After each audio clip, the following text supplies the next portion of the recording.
Quiero hablarles acerca de el rapto de la iglesia y quiero exponer una nueva versión. Y como dijo Pablo,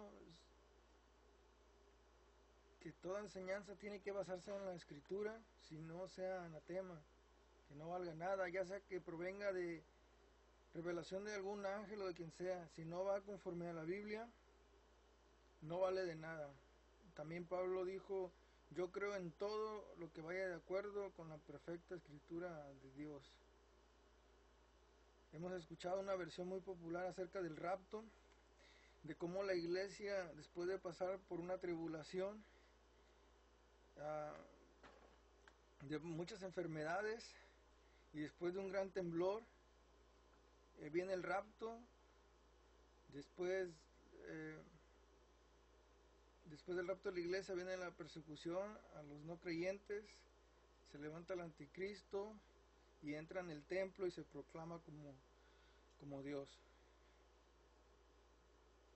Como ustedes pueden saber, hoy en día no existe un tercer templo, así que no podría el anticristo entrar en él y proclamarse Dios y exaltarse sobre todo hombre y hablar blasfemias contra el Altísimo. Y es ahí donde yo quiero exponer una nueva versión. Lo más probable es solo una opinión, usted puede hacer sus propias investigaciones, pero creo que el anticristo era Nero César.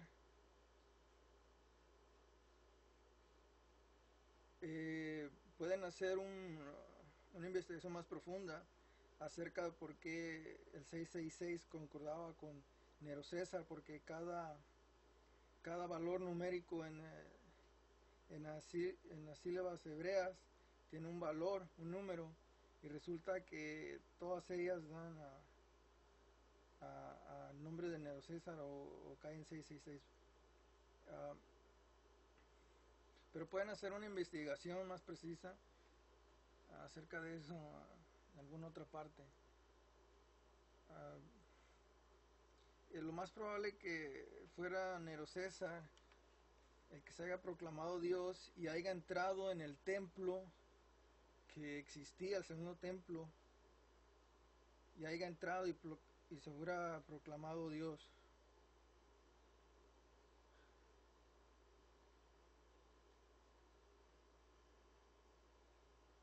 Entonces esto genera dudas. Si Nero César era el anticristo, pues ¿en dónde queda el rapto de la iglesia? Bueno, Jesucristo dijo: esta generación no pasará hasta que vean venir al Hijo del Hombre entre las nubes. Y lo más probable que se estuviera refiriendo literalmente a esa generación. También habló de la destrucción del templo, que no quedaría piedra sobre piedra. Ahora,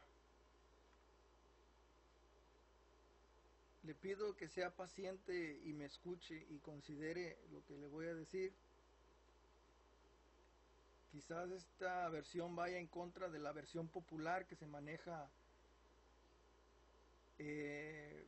por la mayoría de las personas, pero también tienen que recordar ustedes, como dijo uno de los miembros de los fariseos, un doctor de la ley, si no me equivoco, que dijo que tuvieran cuidado cuando se estuvieran peleando contra Jesucristo, no fuera que estuvieran peleando contra Dios y no iban a poder con él. Bueno, pues yo les pido que tengan paciencia y examinen y puedan quizás de alguna forma iluminarse o comparar una versión con otra por temor a Dios, que es lo que queremos nosotros, quedar bien con Él. Es bien importante cuando hay enseñanzas nuevas prestar atención a lo que se está hablando y compararlo a las escrituras. Así que quiero basarme totalmente en las escrituras para exponer por qué creo que el rapto ya ocurrió. También vamos a ir a la escritura. Si tiene una Biblia a la mano, se puede dirigir, si gusta, a Daniel, capítulo 12. Y dice, en ese tiempo Miguel se levantará, el gran príncipe que mira sobre los hijos de tu gente, y habrá tribulación, un tiempo de tribulación, como nunca ha visto desde que ha habido una nación hasta el tiempo de hoy.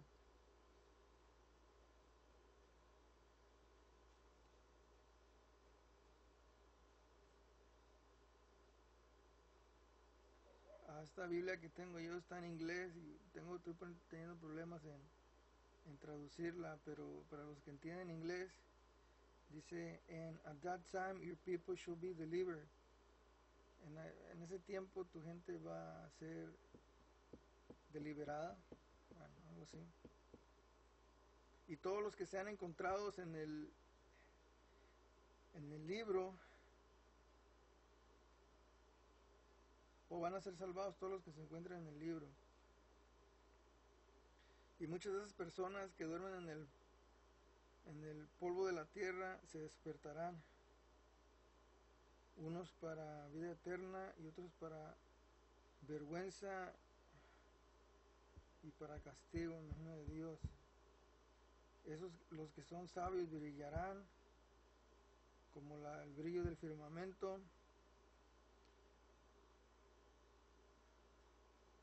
y aquellos que traen a muchos a righteousness, a la luz, a la verdad, brillarán como las estrellas para siempre y por siempre. Ok, entonces vamos a repasar un poquito lo que leímos. Dice que en ese tiempo Miguel se va a poner para defender el gran príncipe. Bueno, ¿quién es Miguel? Pues no sé, pero al llamarlo un gran príncipe, podemos suponer, ¿qué tal si fuera Jesús? Porque no se llamaba Jesús antes de venir en este mundo. Bueno, pero el gran príncipe, ¿quién es el más grande príncipe? Bueno, ¿quién mejor que Jesús? Bueno, pasemos a lo siguiente. Y es mi opinión, puede que yo me equivoque o puede que no, pero por amor a Dios necesitamos investigar. Ok, entonces supongamos ya Jesús se para por la gente, el Salvador, después se brinca rápidamente, no da mucho detalle, se va a que va a haber un tiempo de desastre desde que hubo una nación. Ok, entonces a lo que yo voy es que los evangelios, como está escrito en el libro del Apocalipsis, es un libro que lo pueden encontrar, se llama el libro del Apocalipsis de Hanegraaff, algo así.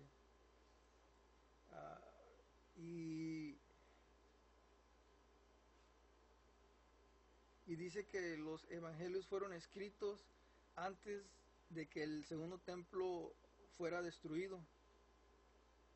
Se preguntará por qué antes y qué tal si no fue después. Porque lo más obvio es que si hubiera pasado una catástrofe de esa magnitud, lo más lógico sería que las mismas personas que estaban escribiendo los evangelios o dando testimonio de ellos hubieran relatado que el templo fue destruido, ya que Jesús había profetizado que tal cosa iba a suceder. Entonces sería muy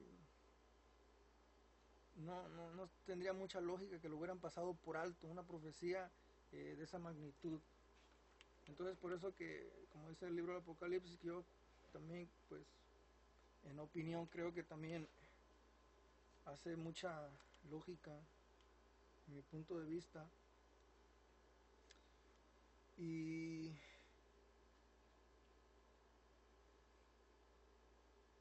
pues entonces si el anticristo, que era Nero César, entró al templo, se proclamó Dios, entonces ya tenemos una base para suponer el, que el rapto de la iglesia ya había sucedido. Se supone o se cree que los evangelios fueron escritos alrededor del año 70 después de Cristo. Que vamos a la palabra de vuelta.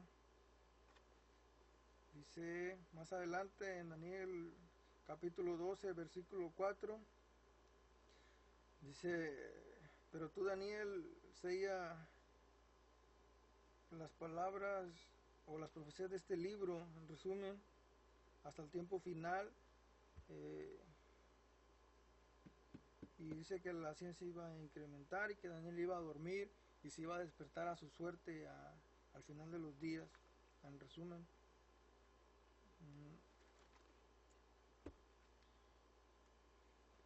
Entonces podemos saber que estamos viviendo tiempos proféticos. Sabemos que la ciencia ha avanzado mucho, de unas cuantas décadas a la actualidad. Hubo muchos avances científicos. Esa es una, de que iba a avanzar la ciencia. Dos, de que dijo que sellara las profecías del libro hasta que fuera cumplido. Lo mismo pasa en Apocalipsis. A Juan se le dice, pero lo contrario, a él le dicen, no selle la profecía de este libro porque el tiempo está cerca. Otra cosa, que cuando Juan empieza el libro del Apocalipsis, empieza con cartas a las iglesias. Entonces, como dice el libro del Apocalipsis también, entonces parecería ilógico, bueno, Juan en Apocalipsis empieza con las cartas de la iglesia que había en Asia en ese tiempo. Quizás en la actualidad, si las buscamos, no las vamos a encontrar, pero en ese tiempo existían. Entonces parecería ilógico que Jesús se estuviera refiriendo a unas iglesias del presente y diciéndoles que perseveraran hasta el final, que venía la recompensa y la ayuda. Entonces sería ilógico, pues, que estuviera hablando hacia una iglesia futurística.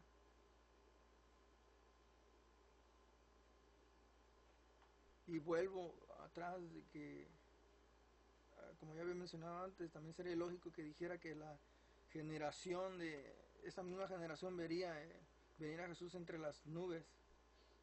Y ahora vamos a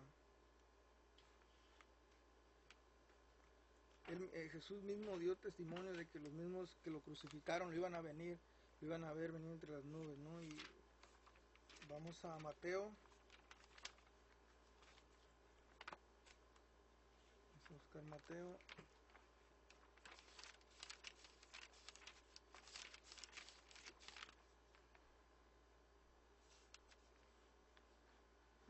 Si va a Mateo capítulo 27, versículo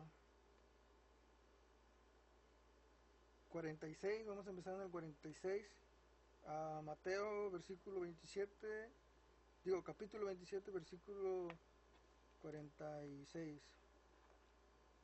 Y Jesús gritó en una gran voz diciendo, Elí, Elí, lama sabachthani, que significa, Dios mío, ¿por qué me has abandonado? Entonces los que estaban ahí, cuando lo oyeron, dijeron, este hombre está llamando a Elías. Inmediatamente uno de ellos corrió, agarró una esponja con vino amargo, la puso en la lanza y se la ofreció para beber.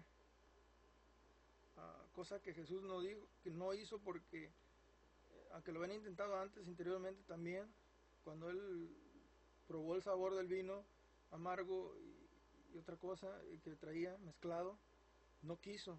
También nomás quiero recordarles que en la última cena dijo que no bebería vino o el fruto de la vid hasta que lo volviera a tomar en la gran cena con nosotros.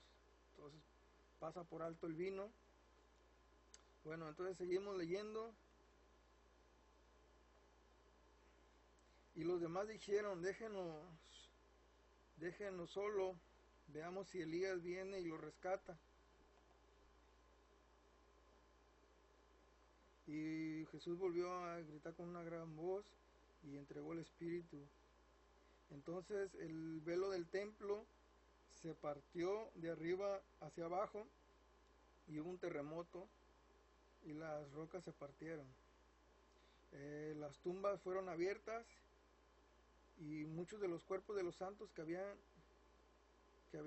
quedado dormidos, como se les llamaba, no dormidos de sueño natural, sino muerte, la primera muerte. Y dice que resucitaron y saliendo de las tumbas después de la resurrección de Cristo. ¿Okay? Vamos a subrayar eso, que quede bien claro que después de la resurrección de Cristo fue esto. Dice, entonces el centurión y los que estaban con él, los que estaban cuidando a Jesús, miraron el temblor y las cosas que habían sucedido y tuvieron un gran temor y dijeron, verdaderamente este era el Hijo de Dios, y lo es y será. Gloria a Dios y a Jesús. Ok, entonces ahí está. Jesús dijo, los que lo crucificaron lo verán venir. Entonces tenemos eso para que lo tenga en cuenta, para que lo estudie a profundidad y por temor de Dios y de Jesús y de la verdad, que es lo que procuramos.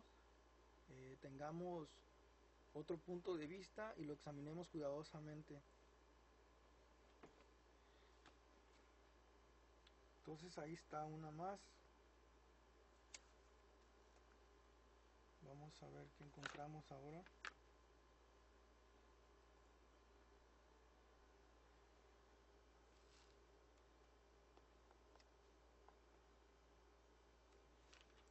Vamos a ir a la profecía de Gog, de Magog. Hay una, antes de ir a la profecía de Gog y Magog, quiero repasar un poquito acerca de lo que dice el profeta Joel en el capítulo 3, versículo, pues en sí todo el versículo hasta que se acaba, todo el capítulo, que dice muchas naciones van a venir. Espera un Dios, a ver, dice, prepárense para la guerra, en el versículo 9, prepárense para la guerra, hombres fuertes, dejen que todos los hombres de guerra se acerquen y dejen que vengan. Ya más adelante en el versículo 14, multitudes en el valle de la decisión, el valle de Josafat, también como se menciona, dice, el sol se va a oscurecer, las estrellas disminuirán su brillo, Dios va a rugir desde Sion. Bueno, pues es una profecía que la pueden examinar más en detalle y juzgar por ustedes mismos si ahí tiene alguna conexión o tiene algo que ver con la escritura de tiempos finales. Vayamos a Gog de Magog, la profecía que viene en Ezequiel capítulo 38. Ezequiel capítulo 38, que dice que empieza a hablar acerca de, en resumen, hay una persona que está al cargo, ¿no? Son muchas naciones alrededor de Israel que vienen a pelear contra Israel y vienen por la parte del norte. Vienen muchas naciones, dice que como nube para cubrir la tierra, muchas multitudes. Entre ellos se menciona a Persia. Persia viene siendo hoy en día Irán, que se cambiaron el nombre. Pero hay uno que resalta, que dice que es Gog, de la tierra de Magog, príncipe de Roch y Mesech. Déjenme, me voy a la Biblia en español, porque la que yo tengo está en inglés.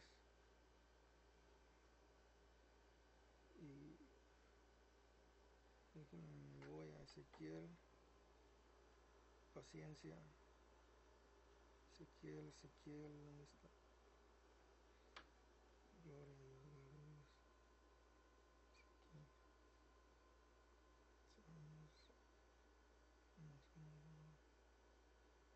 Ezequiel, Malaquías.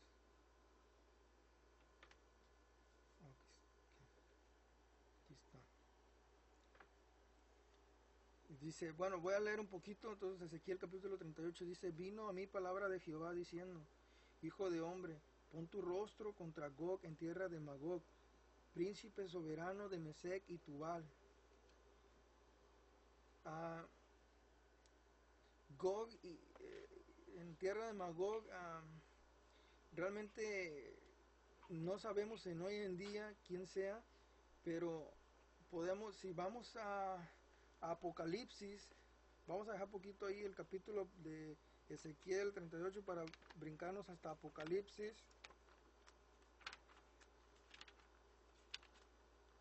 Y voy a recalcar algo muy importante, que es lo de los huesos. En el capítulo antes de Ezequiel, antes del 38, acerca de los huesos que vuelven a la vida. Y vamos a ver eso también, cómo también tiene conexión con Apocalipsis.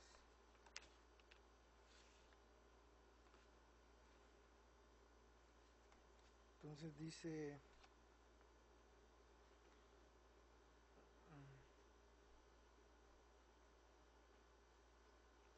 es en el capítulo 20, versículo, vamos a empezar desde el 7. Y de nuevo voy aquí voy a la Biblia en español. Capítulo 20, vamos a empezar en el 7.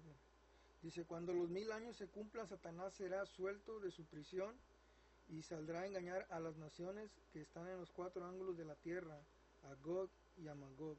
Entonces podemos ver que se vuelve a mencionar a Gog y a Magog de nuevo.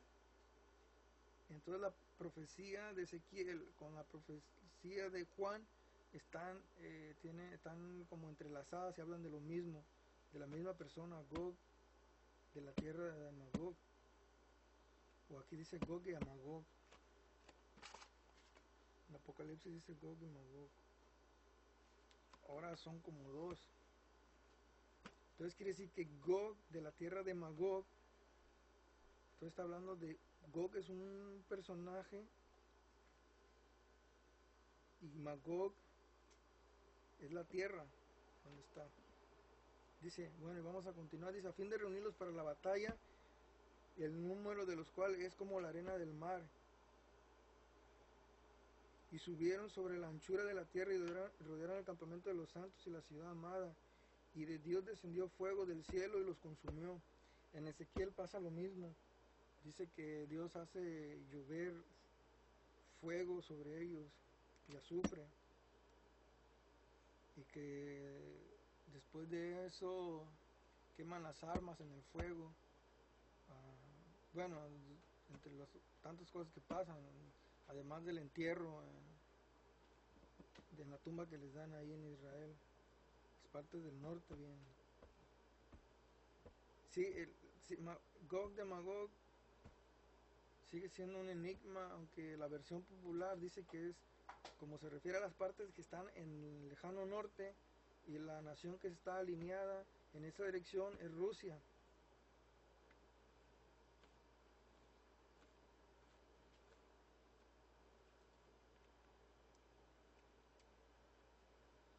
Entonces, a lo que me refiero es de que en Ezequiel, después del capítulo 39, bien habla acerca del templo. Y aquí en Apocalipsis también habla del templo. Después de la batalla, empieza a hablar también dice: vi un cielo nuevo y una tierra nueva. Capítulo 21, versículo 21 dice: vi un cielo nuevo. No, capítulo 21, versículo 1 dice: vi un cielo nuevo y una tierra nueva, porque el primer cielo y la primera tierra pasaron, y el mar ya no existía más. Y yo, Juan, vi la santa ciudad, la nueva Jerusalén, descender del cielo de Dios dispuesta como una esposa ataviada para su marido. Entonces podemos ver que bajó a la ciudad santa y podemos seguir, puede leer más en detalle, habla acerca de la nueva ciudad, habla del templo, de las paredes, de las medidas, el material con que está construida. Dice que ya no hay,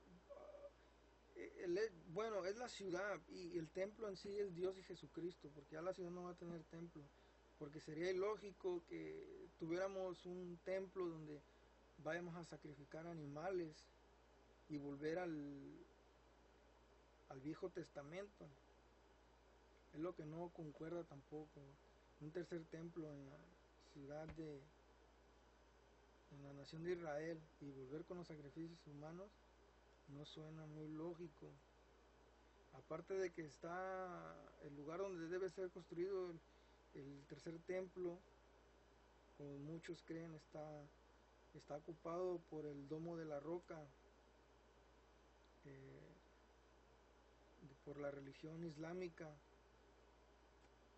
Y aún así, aunque estuviera desocupado, no se puede construir el templo al menos que una vaca roja nazca, totalmente roja, sin mancha, para poder matarla y con las cenizas de la vaca bendecir a los albañiles y a la piedra angular. Sin ese requerimiento no se puede construir el templo. Hay científicos que han querido pues sacar científicamente, ¿no?, clonar una vaca totalmente roja, lo cual, como dice Hank Hanegraaff, algo así, dice que ha sido hasta hoy en día una píldora amarga. Pero tenemos que tener en cuenta que si, como dice en el Salmo, si Dios no cuida la casa, en vano la vigilan, o en vano vigilan los guardias, si Dios no cuida la ciudad. Entonces, si Dios no permite que nazca una vaca roja, no se va a poder llevar a cabo un tercer templo. Aparte que no creo que Dios quiera reemplazar el sacrificio de su hijo por el de animales. Es por eso también que apoyo totalmente, fuertemente, que el rapto ya ocurrió. Bueno, y se preguntará, entonces, ¿por qué, si el rapto ya ocurrió, dónde estamos? ¿En qué parte de la Biblia? Pues eso mismo estamos repasando.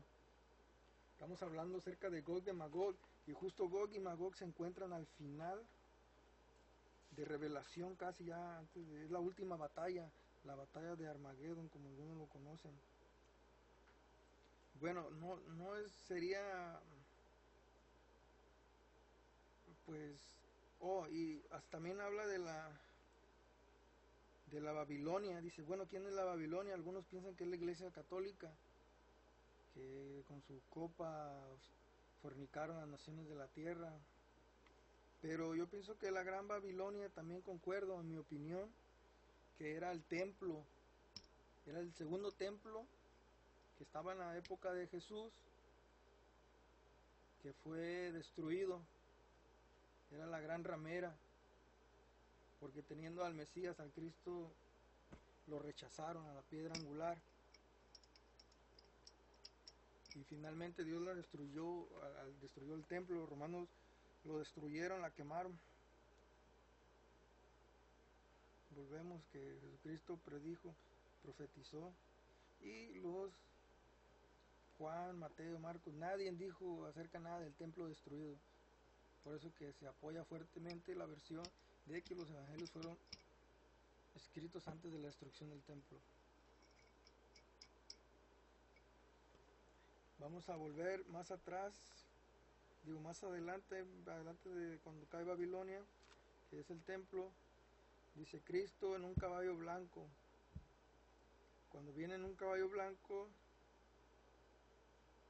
el fiel y verdadero,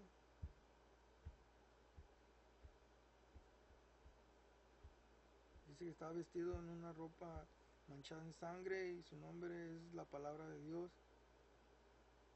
Y la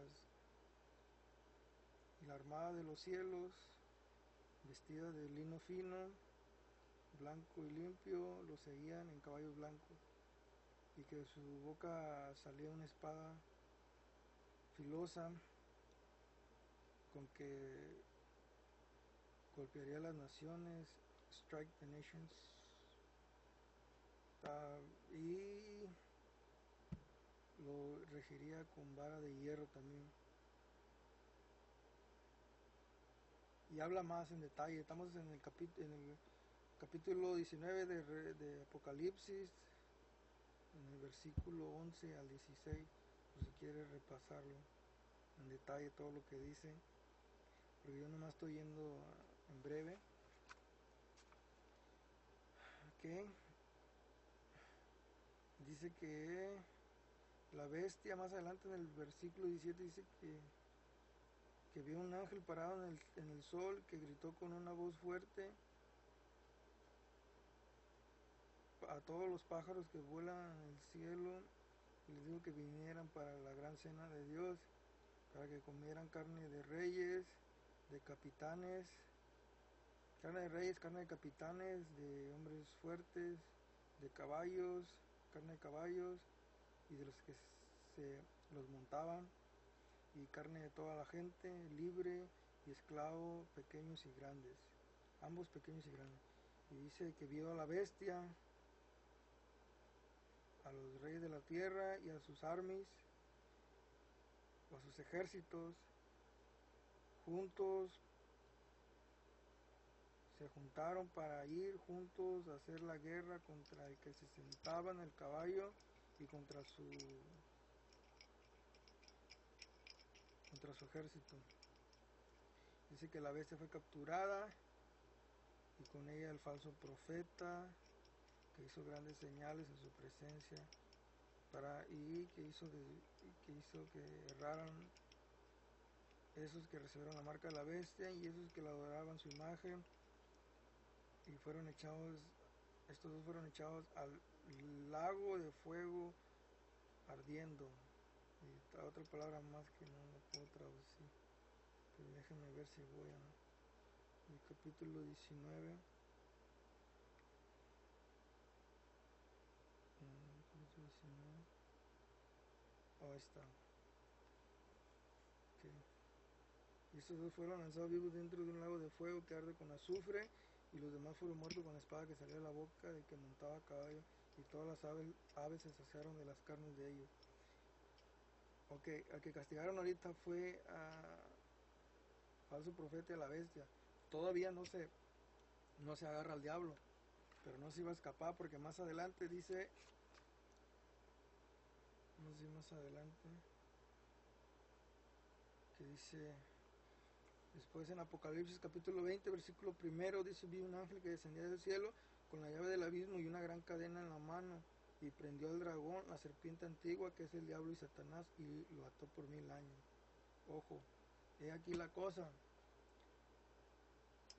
Hay algunos que dicen que el Apocalipsis era, o los principios del Apocalipsis, o en resumen era un periodo como de 7 años, según lo que decía Daniel, algo así. Pero ¿dónde quedan los 1000 años? Y aquí donde cuando estamos refiriéndonos a profecías bíblicas, tenemos que tener mucho cuidado, en especial con Apocalipsis, porque es un libro de simbólico, con literal. Entonces tenemos que tener mucho cuidado dónde es lo simbólico y dónde es lo literal, y tenemos que pedirle a Dios y orar mucho, ayunar si les nace de corazón, para que les dé revelación, y predicar y saber, estar entendidos en su palabra, en lo verdadero. Bueno, entonces el rapto ya ocurrió y ya cayó la Gran Babilonia, que es el templo, y agarraron a Satanás y lo encerraron. Ahora, puede ser que esto todavía no pase, pero puede que también ya pasó. Ojo, que yo quiero que usted tenga una versión diferente, para que estudie, para que medite en ella, y mediante Jesucristo llegue a una conclusión verdadera, auténtica, porque al final, después de todo, lo que queremos es irnos a vivir con Dios. Entonces muchas veces nos podemos equivocar, por eso es importante predicar o leer llenos del Espíritu Santo o pedirle mismo a Dios y a Jesucristo que nos revele la verdad.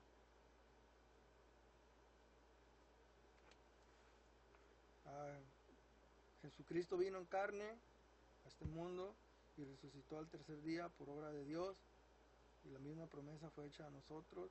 Todo el que cree en Jesucristo no será decepcionado. Entonces no me tome en mal, solo quiero exponer otra versión diferente. Me sentiría muy culpable si no compartiera esta información con usted, con el quiera que esté viendo. Es por la razón que lo hice, para compartir mi punto de vista y lo que yo personalmente creo, y para que usted pueda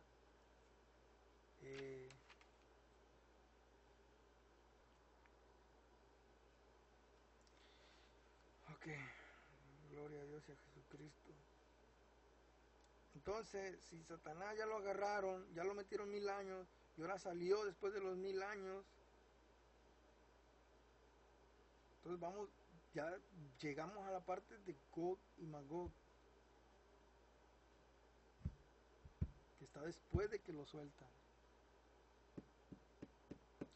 Y por si no sabía, durante ese tiempo de Jesucristo hubo una persecución. Después de la resurrección de Jesucristo hubo una persecución por los cristianos. Hay un libro que se llama La Guerra de los Judíos. Es un libro, no habla de la Biblia, sino es alguien que relató hechos que se estaban viviendo en ese momento. Cuando Roma se incendió, estaba hablando después de la resurrección de Jesucristo. Cuando Roma se incendió, le estaban echando la culpa a lo que yo sé, a César Nerón, porque ya lo tenían como alguien que estaba perdiendo la razón. Entonces estaban buscando un culpable, a quien culpar por el incendio que había sucedido en Roma. Fue un incendio muy grande. Entonces los cristianos fueron los que los culparon de ese incendio y los empezaron a perseguir por 3 años y medio, según sé yo. Puede investigar más, hay muchos recursos acerca de la historia romana. Y los perseguían, los vestían con pieles de animales y le echaban los perros para que los mataran. Algunos les prendían fuego para que se vieran de antorcha durante la noche. Hay testimonios de algunos romanos que se sentían lástima por lo que les estaba pasando a los cristianos, por el destino que tenían. Y está escrito también que iban a pasar una persecución.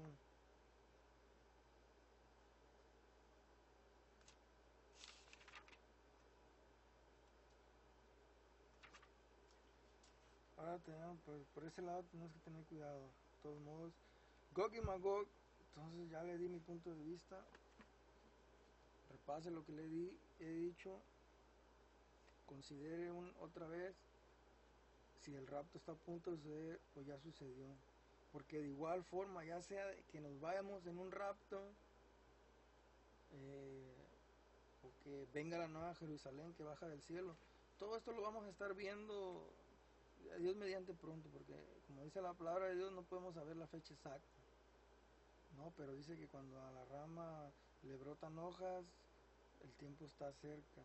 En este caso hay profecías que parece que se están alineando perfectamente con eso de lo que está pasando en el Medio Oriente, con Irán, con Líbano, con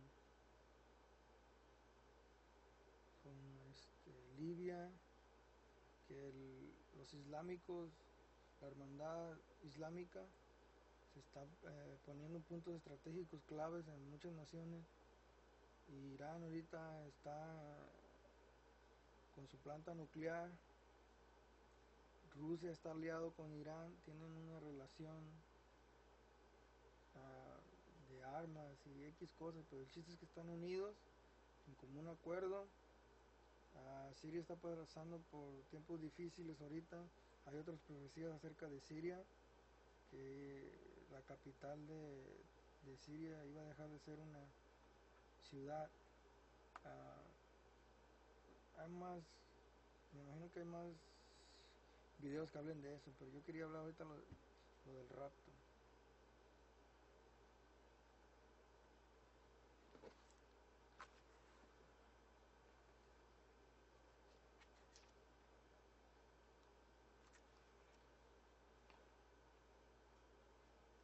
Habla de, dice, los santos que reinaron con Cristo. Vamos a ver eso.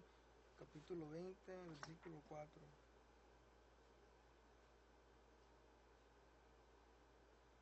Dice, y vi tronos y se sentaron sobre ellos los que recibieron facultad de juzgar, y vi las almas de los decapitados por causa del testimonio de Jesús y por la palabra de Dios. Quiero recalcar que esto es antes de la batalla de Gog y Magog en Apocalipsis. ¿Okay?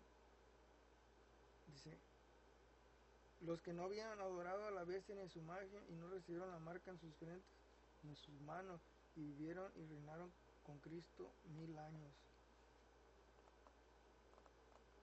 ¿Ok? ¿Qué quiere decir? Vamos a... Entonces quiere decir que la gente que resucita para reinar con Cristo 1000 años es ante la guerra de Magog, de Gog de Magog.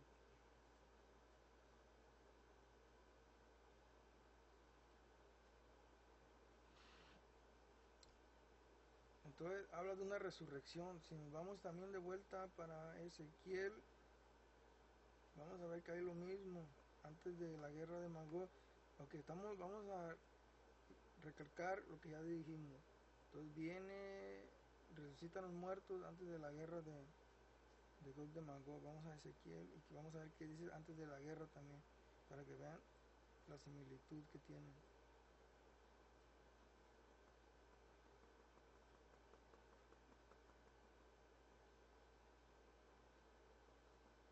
Ezequiel 30 yo creo que será antes. Dice capítulo 37 en el libro o en el título de Ezequiel. Dice, la mano de Jehová vino sobre mí y me llevó en el espíritu de Jehová y me puso en medio de un valle que estaba lleno de huesos y me hizo pasar cerca de ellos por todo en derredor, y he aquí que eran muchísimos sobre la faz del campo y por cierto secos en gran manera. Que está hablando de muertos. Y me dijo, hijo de hombre, ¿vivirán estos huesos? Y dije, Señor Jehová, tú lo sabes. Me dijo entonces, profetiza sobre estos huesos y diles, huesos secos, oíd palabra de Jehová. Así ha dicho Jehová el Señor a estos huesos. He aquí, yo hago entrar espíritu en vosotros y viviréis, y pondré tendones sobre vosotros, y haré subir sobre vosotros carne, y os cubriré de piel, y pondré en vosotros espíritu, y viviréis, y sabréis que yo soy Jehová. Y después pueden continuar leyendo, pero lo que vamos en resumen es que vuelven a vivir. Personas, cuerpos muertos vuelven a la vida. Justo lo que habla en Mateo, cuando estuvimos hablando de Jesús, que cuando su resurrección también se levantaron los cuerpos de los que estaban muertos en las tumbas, los santos, y caminaron por la ciudad. Ya empezábamos a ver milagros. Okay. Entonces, Ezequiel capítulo 37 habla acerca de personas que vuelven de la muerte a la vida, cuerpos. Y en Apocalipsis, antes de Gog y Magog, igual que en Ezequiel, una similitud bien grande, que los muertos en Cristo vuelven a la vida. Entonces estas dos profecías encajan de la mano uno con la otra. Y justo también en Apocalipsis, después de la guerra de Gog y Magog, viene lo del templo, la nueva Jerusalén que baja del cielo. Ezequiel también, después del capítulo 39, que sigue el capítulo 40 en adelante, empieza a hablar de un templo nuevo, nuevo templo. Ojo, la similitud y el nexo que tiene.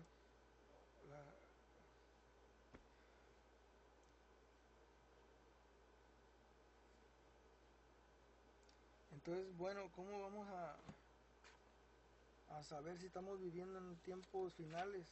¿Cómo podemos saber si realmente hoy en día es tiempos finales? Pues les voy a Vamos a ir de vuelta a Ezequiel 38.